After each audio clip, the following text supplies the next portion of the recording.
Karimnagar corporation 8వ division తమిళ కాలనీలో drainage నీటితో జనం తీవ్ర ఇబ్బందులు పడుతున్నారు. Lower Maneru dam leakage, drainage water వెళ్లే కాలువలను మట్టితో పూడ్చడంతో ఈ సమస్య వచ్చింది. కాలనీలో మురుగునీరు పేరుకుపోయి దుర్వాసన వస్తోంది.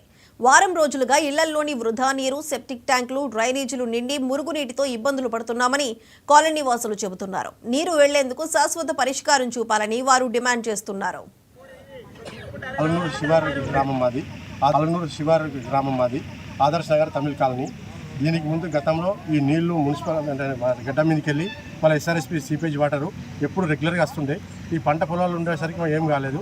ఇక్కడ ఇప్పుడు అక్రమంగా ఈ మన ప్లాటింగ్ చేసేసరికి వాళ్ళు కంపౌండ్ వాళ్ళు కట్టుకున్న తర్వాత వాళ్ళు మట్టి వేసుకున్న తర్వాత మేమే వాలంటరీగా 4 లక్షలు పెట్టి రోడ్ వేసుకున్నాము. రోడ్ వేసుకున్న తర్వాత పైప్ లైన్ వేసుకున్నాము. ఆ పైప్ లైన్లను కింద పంట పొలం వాళ్ళు ప్లస్ ఇది ఏంటంటే ఈ ప్లాటింగ్ చేసుకునే వాళ్ళు మట్టిని మొత్తం వాళ్ళు అడ్డంగా వేసుకొని ఆ నీళ్లు పోకుండా ఆపేసరికి ఆ నీళ్లు మొత్తము మా ఇండ్లలోకి వచ్చేసినాయి. మాది ఒక 60 కుటుంబాలు ఉంటాయి. ఇప్పుడు 20 కుటుంబాల లోపల నీళ్ళు వచ్చేసినాయి. బాత్రూమ్ లెటిన్లకి కిందికి వెళ్ళి మొత్తం ఊట వచ్చి బయటికి వచ్చేసింది. మొత్తం లోపలికి వెళ్ళి నీళ్లు వాటర్ లీకేజ్ అవుతుంది. దయచేసి దీనిపై కమిషనర్ గారు త్వరగా స్పందించి మాపై ఈ నీళ్లను కంపల్సరీ ఎట్లయినా కిందికైనా పంట పొలంలోకి పంపించాలి. లేదంటే దీనికి వాటర్ని క్లియరెన్స్ చేయాలని. అలనూరు శివారు గ్రామం మాది. ఆదర్శ్ నగర్ తమిళ కాలనీ.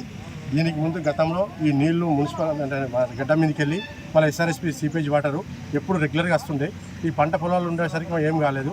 ఇక్కడ ఇప్పుడు అక్రమంగా ఈ మన ప్లాటింగ్ చేసేసరికి వాళ్ళు కంపౌండ్ వాళ్ళు కట్టుకున్న తర్వాత వాళ్ళు మట్టి వేసుకున్న తర్వాత మేమే వాలంటరీగా 4 లక్షలు పెట్టి రోడ్ వేసుకున్నాము. రోడ్ వేసుకున్న తర్వాత పైప్ లైన్ వేసుకున్నాము. ఆ పైప్ లైన్లను కింద పంట పొలం వాళ్ళు ప్లస్ ఇది ఏంటంటే ఈ ప్లాటింగ్ చేసుకునే వాళ్ళు మట్టిని మొత్తం వాళ్ళు అడ్డంగా వేసుకొని ఆ నీళ్లు పోకుండా ఆపేసరికి.